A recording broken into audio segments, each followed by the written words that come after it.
Pushed my girlfriend to speak up about her feelings. Now she's leaving me to find herself, and I'm left broken, crying in the home we built together. My girlfriend just ended our 4-year relationship after I did some poking and prodding.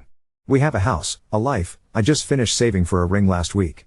Tomorrow we have reservations for our 4-year anniversary. And I'm hyperventilating a bit.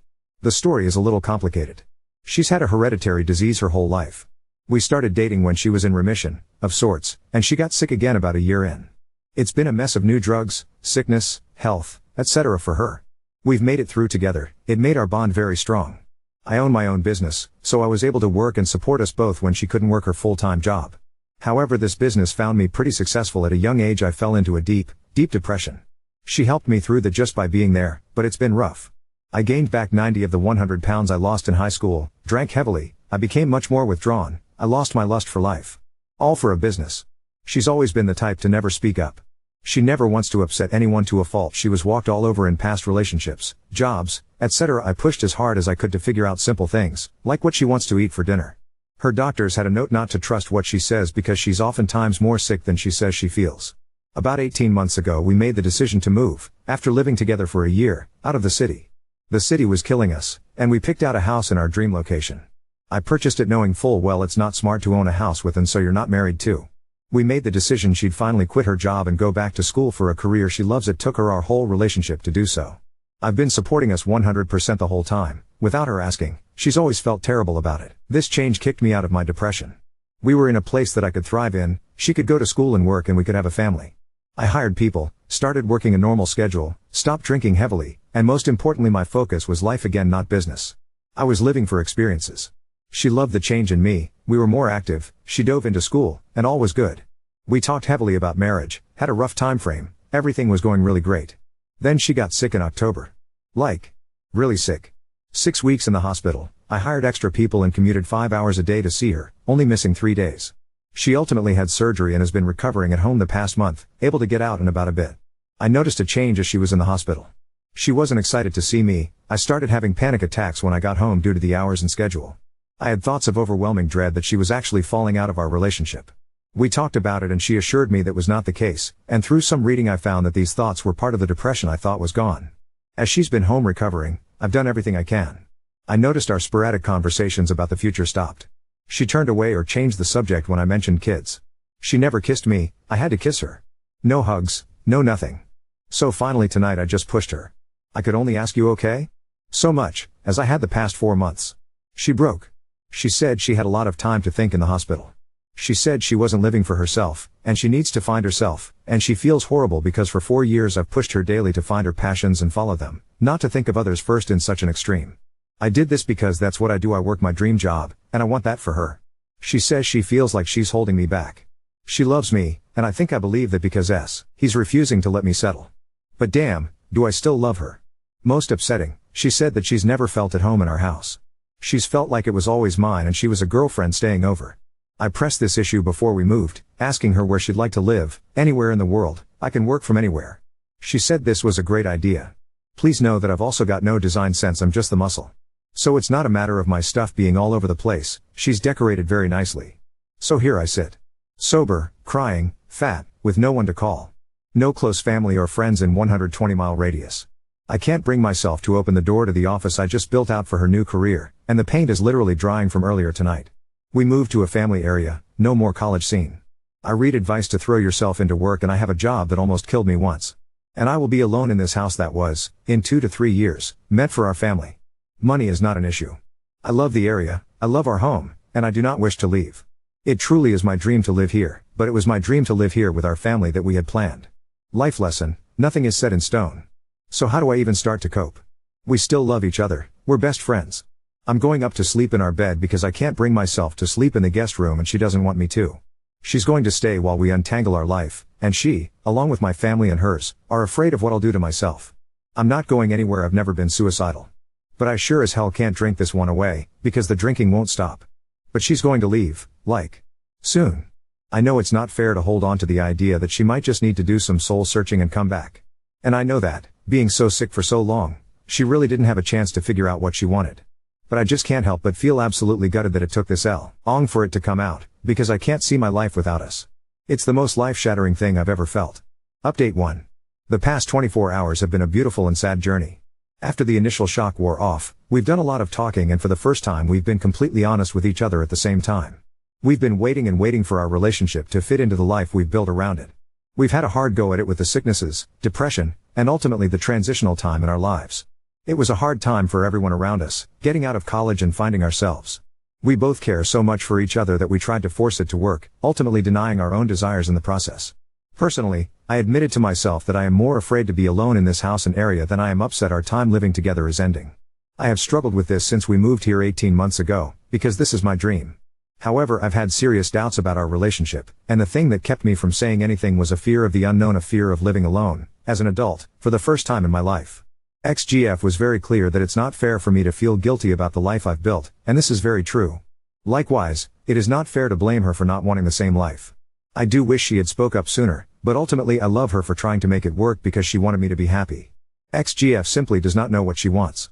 She thought she wanted a house, kids, and a family, and when they started coming she realized that she didn't know what she wanted. She only knows that she doesn't know what she wants. We are both adamant that life is too short to settle. This is important. We've been living as best friends for a long time now, years maybe. Saying this out loud was a relief, because it does not mean either of us want our relationship to end, it just needs to evolve into its our state. We decided to take the week to pack her stuff up, and while it is sad, it's amazing to be with each other now that this is in the open. Sure, there is the initial feeling of hatred at everything that reminds us of the relationship, because it's a hard thing to close an overall happy time in your life when you know it's for the best. But this is not an angry breakup, and it's been important to realize that the memories of these objects are all good memories. When the sweeping feelings of fear and sadness go away, happiness will remain. I've come to realize that it's not healthy to fill a void in oneself with a relationship. My biggest fear is being alone, because I don't yet know how to do that. This relationship became a way for me to fill that void and avoid the fear. I know the process is just starting, and I know there will be some hard days ahead, but I have a feeling that I've felt much more alone in our relationship the past year than I will outside of it. XGF and I aren't denying that we are very good friends, so this isn't goodbye. It's a change in living situation, and a new personal journey for the both of us. And so life goes on. I've started the hunt for the right therapist, and my short-term plan is to get through moving her out. I will admit that the thought of taking her key is terrifying, and I'll miss the small things like the tampon box in the closet and the shoes all over the entry. But as time passes, I think this sadness will reside, and only happy memories will remain as we reminisce and catch up over lunch someday soon. Update 2. I didn't know what to expect from this event, because I had been dreading it for over a year. It's fair to say that the anxiety, worry, and pain it caused in that time ran my life. I didn't take inventory of this worry, though, until we separated. Today I find myself with a familiar pit in my stomach, the one that's become a companion of sorts since we bought the house, and then remember that there is nothing to worry about. It's done. And I truly feel much better. I have a lot of anxiety about the future. I have to come to terms with the fact that I've been preparing for marriage and a child in serious ways, and that plan is on hold. It turns out it was the best thing we could have done, because it took some time for us to open up and ultimately resolve this entire thing. Last night I came home after being out most of the day letting her pack. She hadn't got much done, just kind of started a few chores and was visibly shaken. She saw me and started crying, because, I would find out later, she really thought I was making up the whole "we've been living as best friends" thing to get her through the move out. She sees how much I do love and care for her, and it upset her because she thought she would be breaking my heart. It's important to note that this illustrates her issues. Putting others ahead of yourself is mostly a good thing, but when you value the simple happiness of those around you over your long-term emotional well-being to the extent it affects your quality of life, it's unhealthy. I recognized this and was hell-bent on making sure she wasn't staying the rest of the week just for me. This was the catalyst for probably the most honest and healing talk we've ever had. We sat on the couch for hours, talking about us and what happened. Ultimately she saw that I was completely honest with her, and that changed everything. We had both felt the same way for so long. Once that thin veil of a romantic relationship was lifted and the expectation was gone, we instantly opened up and have actually been closer than we've ever been. It's strange and unexpected, but I think it's very welcome from both sides. We have a very special relationship, it just isn't romantic. I think the most complicated thing about this situation is how simple it is. We are two people that fell in love, and that love transformed into the love of two close friends over time. We saw it all the way to the end, as far as we could go before a refused proposal ruined our relationship. We tried. It just didn't work in that way. She told me that she had waited for months because she had no idea her feelings were mutual. Years of business have taught me not to wear my heart on my sleeve, and while I lived with these thoughts I was very careful not to show my hand. Why? It's complicated. Our relationship was an ebb and flow of emotion. She was extremely sick at times, and extremely healthy at other times. I was the same with my depression. I have always been her main caregiver during this, and those doubts became hard to justify as true or circumstantial for both of us. Our relationship was very much that of a parent and child at times. It became a waiting game. It's not easy to think straight when you're spending 40 hours in the car 6 weeks in a row with your life on hold, or working a job you hate because you don't want to upset your coworkers by leaving. As we always experienced periods of health after the sickness, there was always a light at the end of the tunnel. We both care for each other so much and understood sickness that we didn't want that to be a determining factor in our future healthy lives. So we both waited. In the spurts of good health we continued to build the life we thought we wanted, never stopping to assess the one determining factor together, our relationship. We simply thought we needed to see the big picture, and in a way I think we did. Now that the life is set up, there are no doubts in either of our minds. We talked a lot about the timing, because she felt terrible it came up when she was in the hospital and around the holiday. Keep in mind she had thought this was one-sided, so she had wanted to say something but didn't want to ruin this time of year. I think this was the first time she really knew I was being truthful when I said I felt the same way, and there's never been a good time to do this. She said she felt guilty because she wanted us to see each other's families one last time. This was a green light for my ultimate conclusion that we weren't crazy. This had simply turned into a great friendship. I asked her, if we were old friends from college, what would have been different about our holiday? She and I both spend days with other friends' families this time of year, and besides maybe sharing a bed instead of taking the floor there was no difference. We are very close friends with each other's family members, and none of those relationships have to change. I think in the end, we are going to go on to stay good friends with very little break because that's what we've been for 2 years. We both think our friendship will grow now that the awkward expectation of romance no longer exists. And we're mutually happy about it. I am very scared to be alone, and that is my next big adventure.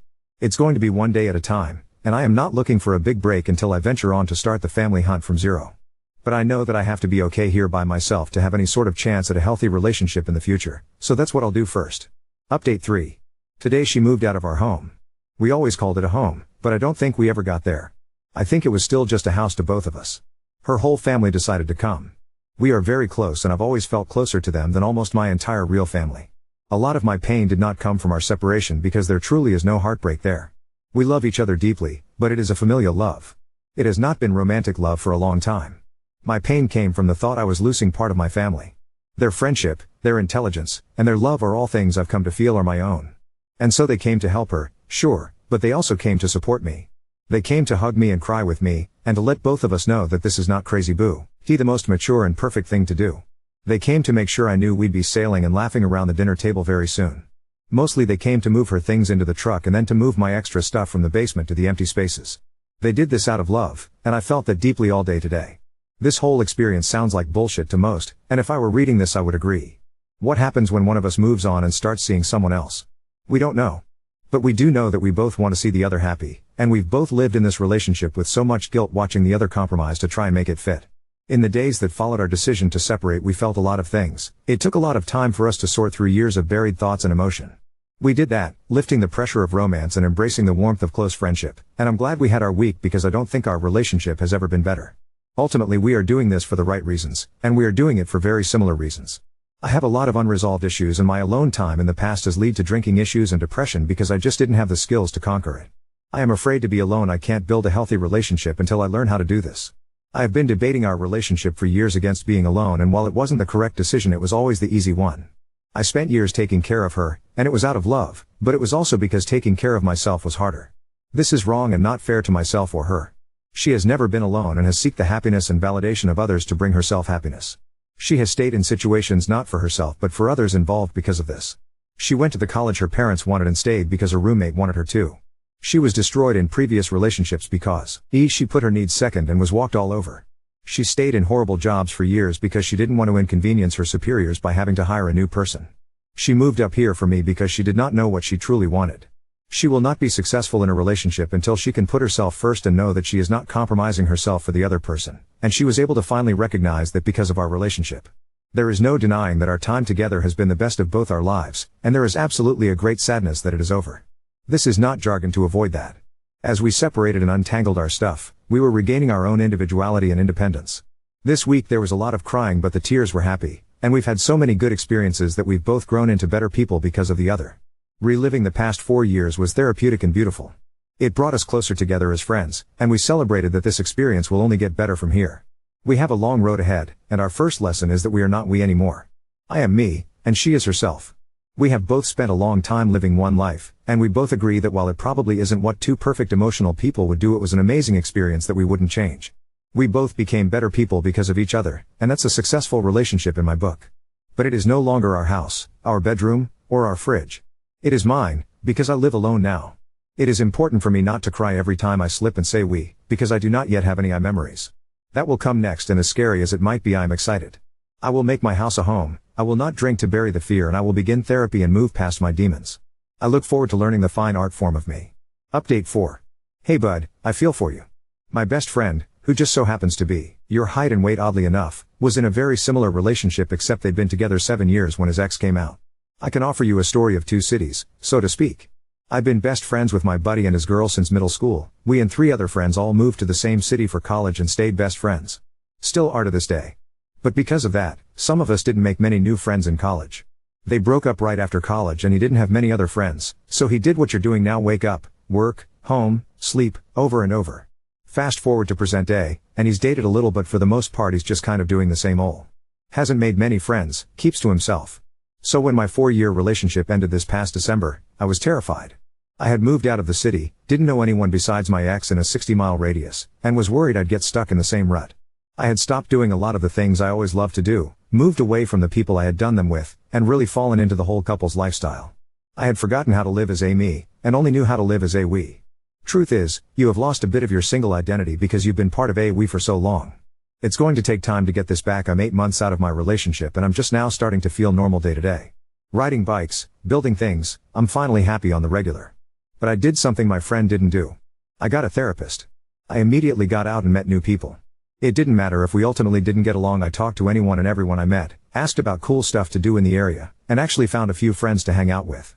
Now I'm slowly becoming part of the community in my new area without my ex. I'm involved in a few activities, and I don't sit home after work browsing Reddit every night alone. It's not just relationships or break-ups. Life, all of it, is what you make of it. It's going to take you a while to even feel up to leaving the house, and that's okay. You need time to process the last 7 years, to grieve and accept everything. But I promise that if you put yourself out there, you'll find new friends and activities. You'll start to build a life for yourself, and to be honest, I much prefer my life now to being in a bad relationship. Keep strong, it'll get better. Now on to second story. Discovered my husband's entire life was a web of lies. Now I'm facing annulment, eviction, and pet custody battles. I met my husband 4 years ago, just before moving from PA to GA. Shortly after my move he followed me, and we fell in love. We lived together from 2015 onward, and in mid-November 2018 we married. Today I discovered that virtually everything he has ever told me or demonstrated about his life was a complete fabrication. From specific medical issues to jobs, past and present, to education to family relationships, to the claim that his first language was not English, to phone conversations that never happened to people he knows too. If you can think it, he has lied about it. We live together, but my name is on the lease and I hold the title on both of our cars. He has some belongings in our home, but most of it has been purchased with money that I have earned over our 4 years together, plus money from my personal savings account.